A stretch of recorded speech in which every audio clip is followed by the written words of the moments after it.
আমরা প্রত্যেকটা মুহূর্তে প্রতিনিয়ত মৃত্যু ঝুঁকিতে আছি। যখন আমাদের আবহাওয়া বৃষ্টি আসে কিংবা আমরা প্রত্যেকটা মুহূর্তেই আমরা মনে হচ্ছে এই বুঝি এই পাশ ওই পাশ ভেঙে পড়লো।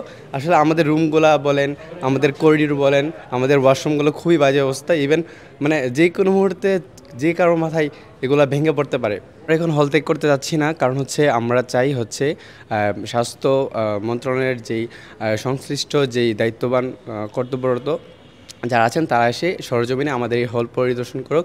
এবং আমরা প্রত্যেকটা মুহূর্তে প্রতিনিয়ত মৃত্যু ঝুঁকিতে আছি। যখন আমাদের আবহাওয়া বৃষ্টি আসে কিংবা আমরা প্রত্যেকটা মুহূর্তেই আমরা মনে হচ্ছে এই বুঝি এই পাশ ওই পাশ ভেঙে পড়লো। আসলে আমাদের রুমগুলা বলেন, আমাদের করিডোর বলেন, আমাদের ওয়াশরুমগুলো খুবই বাজে অবস্থা। ইভেন যে কোনো মুহূর্তে যে কারোর মাথায় এগুলা ভেঙে পড়তে পারে। এখনও ওইরকমভাবে সবাই শিক্ষার্থীরা আসে নাই, বাট আমরা যারাই আছে তারা হচ্ছে আমরা ছাড়তেছি না, কারণ হচ্ছে আমরা চাই যে আমাদের এই অবস্থায় এখন আমাদের খুব ইমিডিয়েটলি হচ্ছে আমাদের একটা সংস্কার। আমরা চাই যে আমাদের এই অবস্থার জন্য এখন আমাদের বিকল্প হলের ব্যবস্থা করা হোক।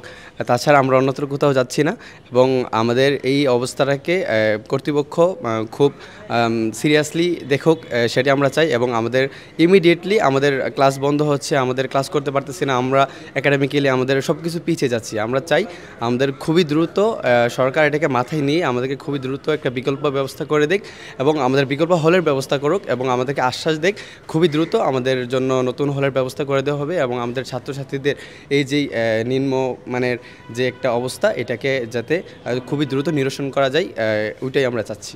For more updates, follow us on Facebook, subscribe our YouTube channel, get the latest update on www.daily-sun.com.